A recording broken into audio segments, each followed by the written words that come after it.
Hey guys, it's me, Moo here, and basically what I decided to do today is it's something a bit different from what I usually do, because I usually do like Minecraft let let's plays and occasional bit of like Call of Duty if I can. But what I decided to do this time is basically I've been reading these stories on Deviantart by Qille. I think that's how you pronounce the name. Sorry if I'm pronounced that wrong, I'm pretty sure I got it right though. And let me just say that I am loving the stories. So, yeah, basically, I was reading the stories and I was just like, my god, this is amazing. And then I started reading one called Deviantart. And so I was just like, this is my favourite one so far, personally. So I was just like, hey, why don't I just start reading it to you guys? So it's a little bit like an audiobook of sorts. I don't know how to explain it. So I asked a friend of mine if they can ask Quill to, if I'm fine to do that. And they said, yeah, that's completely fine, basically. So yeah, that's what I'm doing now.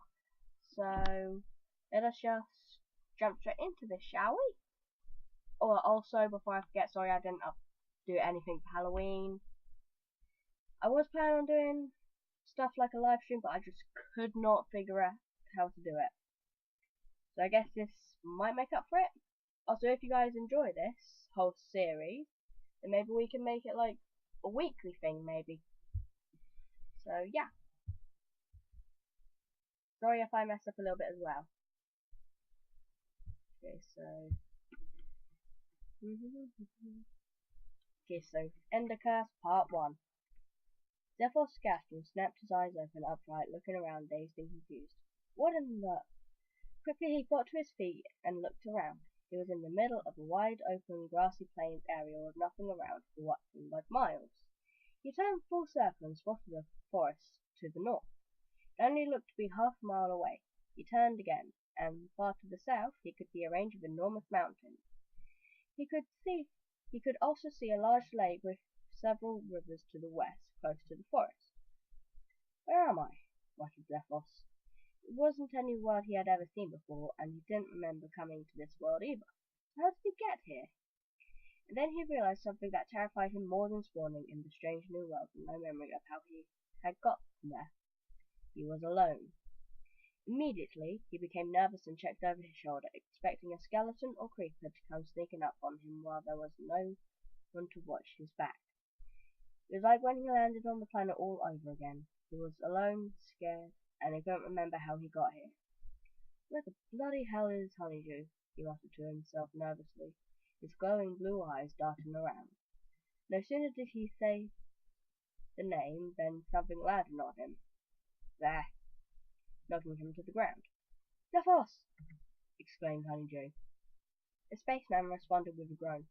Get off me! Even though the dwarf was only half his size, he was twice as heavy. Right, sorry, said Honeydew, climbing off with his friend. So, where the hell are we exactly? No idea, friend, said Zephos, pulling himself to his feet and dusting himself off, much more confident and comfortable now that Honeydew was with him. Is anybody else here? Not that I can tell, said Zephos with a small shrug. In fact, he was even having trouble sensing that Honeydew was here. Maybe we should... He was cut off by a sharp scream, followed immediately by the thump of something hitting the ground. They both whipped around to see another figure lying sprawled on the ground about 10 meters to the north. They quickly ran over to see what had happened. Fuck, rough landing, muttered Launa, sitting up with a grimace. I think I landed on my head. Ah! Exclaimed Honeydew. What are you doing here? Launa looked around, confused. Not sure exactly. What are you doing here? What is here? New world, said Zephos, putting out his hand and helping the disoriented scientist to his feet. Neither of us can remember how we got here either. Is anybody else here? Asked Launa, looking around and taking in the landscape. Whether we've seen, said Zephos with a slight shrug. Launa nodded and looked up at the sky. Okay, well, at least it's still early, he said. We should probably start building a base or something. Okay, well, let's head to the forest and see what we can find, suggested Xephos. They agreed, and they began the long walk towards the dark forest. However, when they reached the forest, none of them had a chance to say anything before a loud scream sounded from within the trees. Not a second later, Sips and Shin came barreling out of the forest, being chased by a small horde of angry spiders. Lana and Xephos grabbed some sticks that were lying on the ground, and they poked the spiders in the eyes and beat them back. Honeydew and the two spacemen had already dug themselves holes in the ground to hide in. After a minute of beating and poking, the spiders turned and ran off back into the forest. Well, that was exciting, grumbled Xephos, dropping the stick and wiping a bit of blood off his arm. He also realized that there were several spider bites on his leg as well. Ugh, gross. I got blood on my lab coat, said Lana, sounding disappointed as he examined a tear in the bottom hem of his slightly blood-stained coat. You can fix it or wash it later, said Xephos. He then turned around to face the three small patches of dirt in the ground. Spiders are gone, you can come out now. A moment later, Honeydew, Sips, and Shin dug themselves out of the holes and stood in front of Xephos and Lana. What the hell happened? exclaimed Xephos. How did you manage to piss off a bunch of spiders in the middle of the day? Well, Shin and I just spawned in, said Sips. We landed right in the middle of the spider nest. So we panicked, finished Shin. Lana rolled his eyes a bit and looked up at the sky. It's almost noon, he said. We should probably get moving. How about this? Xephos, Honeydew, and Sips, you three go find supplies, like food and tools and anything else we need to survive the night. Shin and I will build a base. And so the plan commenced. Xephos, Honeydew, and Sips made wooden tools and went off to look around. And Lana and Shin cut down dozens of trees to get materials. They slowly built a large shelter about 20 blocks tall and large enough on the inside for everyone to have their own rooms. It was made entirely out of wooden planks and logs, and an obscene amount of upside-down stairs courtesy of Shin. They would both have preferred to make it out of a strong material, but they didn't have any. They would have to reinforce it as soon as possible. Not only that, but the house didn't have windows or anything inside, because they lacked all the materials. Shin and Lana had been working on the roof for a while when Lana lost his footing. He slipped and pitched right off the roof with a sharp yelp. Shin heard him hit the ground. Lana! exclaimed Shin, climbing down the ladder on the side of the building. He reached his friend a moment later. A fall like that should have killed him, but Lana was still breathing. There was a bit of blood trickling down his face. A second later he opened his eyes, looking dazed. Shin helped him sit up. That hurt, coughed Lana, winded from landing flat on his back. He wiped the blood off and looked up at where he had just fallen from. Wait, why didn't that kill me? No idea, said Shin. Are you even hurt? Lana shook his head a bit and grimaced. Not really, he coughed. Just a really bad headache. Shin shook his head a bit. So what made you fall anyways? Lana shrugged. Oh no, I just had the feeling we were being watched. Little did they know, they were. And the thing that was watching them was the same thing that blocked Lana's fall and kept him from snapping his neck. Honeydew, Xephos, and Sips were down in the mines. The dwarf was leading the way, while Xephos placed torches. And Sips kept a lookout for monsters while simultaneously making an innuendo about everything, which he always did when he was nervous.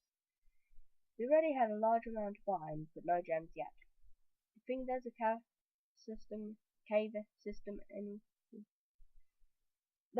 sorry about this. Do you think there's a cave system somewhere nearby? Xephos asked as they continued down. They have found several small caves and tunnels already, but none of them led anywhere. There has to be, exclaimed Honeydew. I can feel it in my beard. Which one? asked Sip. He started to giggle, but suddenly stopped and looked around. Hang on, guys, I think I heard a zombie. Oh, I'm sure it's nothing, said Honeydew cheerfully. The group took another turn and saw that the cave led to another dead end. Oh yes, that's it then, said Xephos. We should probably turn around. Just one more second, said Honeydew. There's one more thing I want to try. cleared his throat before violently attacking the wall with his pickaxe and loudly screamed that he was a dwarf and he was digging a hole. The second he finished his song, a bit of rock fell away, exposing a small cave that led about 3 feet ahead before stopping. That didn't work out so well, muttered Hydru, turning around and walking back towards the exit. Zephos, however, walked towards the small cave. Now hold on, he said. Maybe there's something in here, like another opening or something? So he slowly stepped into the cave a bit, but he saw nothing. Finally, he shrugged and turned around to face Hydru and Sip. Guess not, he said. Suddenly, a look of fear washed over Hydru and Sip's faces. Zeph, exclaimed Hydru, pointing behind him. Zephos whipped around and came face to face with the creeper. Shit! Boom! The creeper exploded, sending Zephos flying backwards, where Hydru caught him before he hit the ground. Zephos, are you okay? Exclaimed Hydru, carefully lowering his friend to the ground. Zephos groaned. His face was covered in soot, his nose was bleeding, his ears were ringing, and his hands and arms were burnt. But it wasn't as bad as it could have been. I'm fine, he coughed, having trouble breathing from both the blast and the dust and smoke. We should probably get out of here, said Hydru, looking around. Then he noticed something. Wait, where's Sip? Up here. They both looked up and saw Sip clinging to the ceiling of the cave. The fuck are you doing up there? Asked Hydru. I don't know, but I'm very scared, said Sip.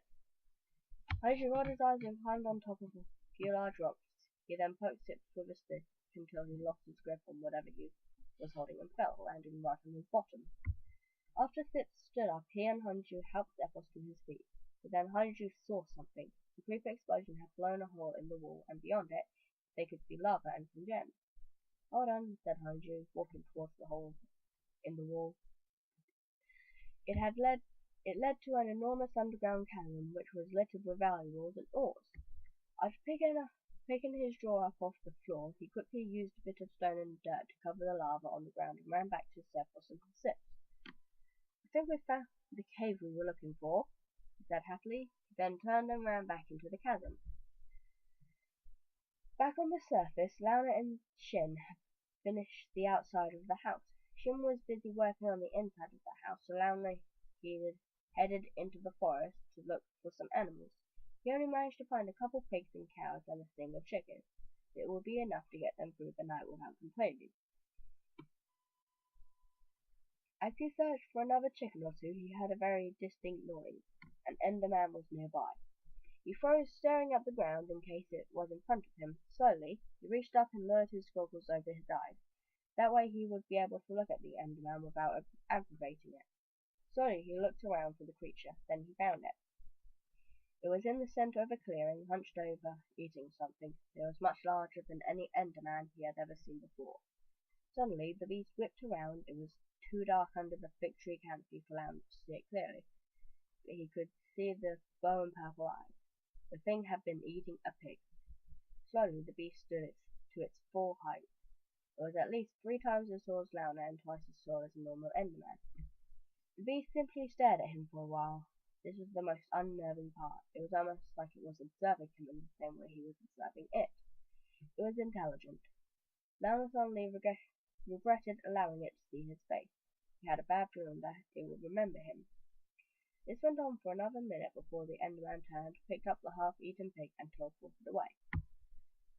Launa stared at the spot it had been for half a second before turning and running full speed out of the forest and back to the safety of the house, pulling his goggles down around his neck as a some pain shot through his head.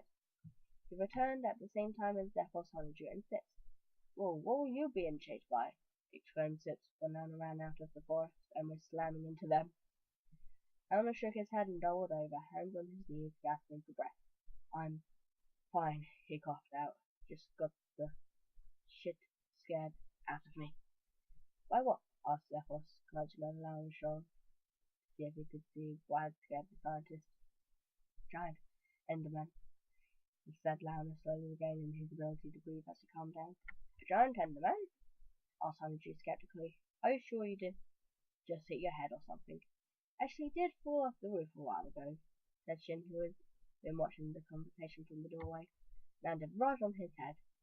Well, there you go, said Sip. You're probably just hallucinating.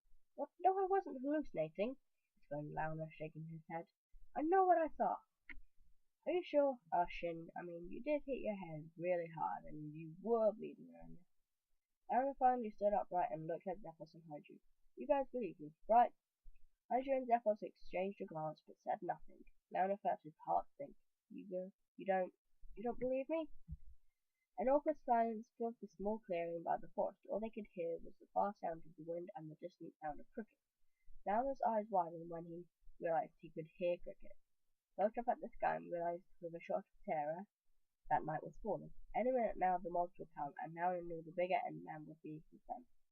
Okay, everybody inside, Zephyr ordered. Now! They all went inside the large house and gathered in what looked like it was going to be a kitchen. Hydru threw down some furnaces, and Zephyr began to scatter torches all around the rooms. Launa quickly got to work arranging the meat he had scavenged in the furnaces, mainly to keep himself occupied. The others started making weapons with the materials they had dug up. Okay, we've got to keep the mobs away from the house, said Launa, nervous at the damage they could cause. Why don't we just stay inside and wait until morning? Asked Zephyr as he examined his new diamond sword, experimentally swinging it. Because there's nothing standing between us and some zombies but a wooden door, said Launa. It's mahogany, said Shin. Oh, for fuck's sake, not this again, muttered Zip. Also, Launa cut in, this entire building is made of flammable material. Any burning skeleton or zombie could set it off, so could a creeper explosion. Hydru could probably burn the place down in his sleep. What do you mean by that? Exclaimed Hydru. I don't even have a... He stopped realizing something. Then he looked up at Zephyr. Did you take my flitted steel? Launa rolled his eyes and started to speak, but was cut off by a strange noise. It sounded like a distant roar that was slowly getting louder. What the hell is that? Exclaimed Zephyr. Come on, said Shin, leading the group towards a set of stairs that led to the roof. They reached a small, dimly lit platform built into the roof, and they looked out towards the mountains. Oh shit, they all muttered at the exact same time. Coming towards them was literally an army of mobs. The roaring noise was their cacophony. I cannot pronounce that word, I am so sorry. Cacophony. Yeah, just go with that for now. Cacophony of groans, growls, hisses, and other various noises. Well, we're fucked, said Zip. Maybe if we split up and draw the mobs away from each other, stammered Zephyr. There might be a chance that none of us die tonight. Are you out of your bloody mind? Exclaimed Hydru. There's a million mobs down there. What choice do we have other than sitting inside waiting for them to tear the house to pieces? Exclaimed Zephyr. Come on, let's go get tooled up. Launa sighed nervously. His eyes scanning the army for the larger silhouette of the monster from the forest. It was nowhere to be seen. He really did hope it was a hallucination. He shook his head a bit. I think it's going to be a long night. Swords were crafted, armor was made, food was prepared. Zip and Shin were the best archers, so they were given bows made using the string Zephyr and Launa got from killing several of the spiders earlier. They didn't have many arrows though, only 10 fly for each. Hopefully they would get more after killing some skeletons. Okay, is everybody ready? Asked Zephyr, trying to hide his nervousness, even though his pale face and slightly trembling hands gave him away. He was met with tense nods, and everybody gripped their weapons. He and Shin both had diamond swords, while Sips had a sapphire one. Hydru had a ruby one, and Launa had an emerald one. Everybody had 9 chest plates and helmets. They were ready. The roaring of the monsters grew louder every second. They were out of time. With a gulp, Zephyr opened the door, and they all ran out. Launa, being the last one out, closed the door firmly behind him. They ran out towards the horde of monsters, spreading out and leaving about 10 meters between one another. They faced the oncoming monsters. The mobs seemed to have their own plan. They suddenly charged, but as they did, they shifted. All of the zombies suddenly ran towards Sips. The creepers all went for Shin. The spiders went for Hydru, who looked like he was about to cry, and the skeletons attacked Zephyr. All of the Endermen went for Launa. His face drained of all color. He ran forward and met the Endermen halfway. Almost instantly, he lost sight of his friends as he charged into the group of pissed-off Endermen. By some divine intervention, it seemed he was able to take out 4 of them before one of them scored a hit. When it did hit him, the impact knocked the wind out of him. If he hadn't been wearing his armor, the Enderman's claws would have torn right through his back. Soon he was overwhelmed. However, before the Enderman could tear him apart, there was a loud explosion, and some of the Endermen dropped.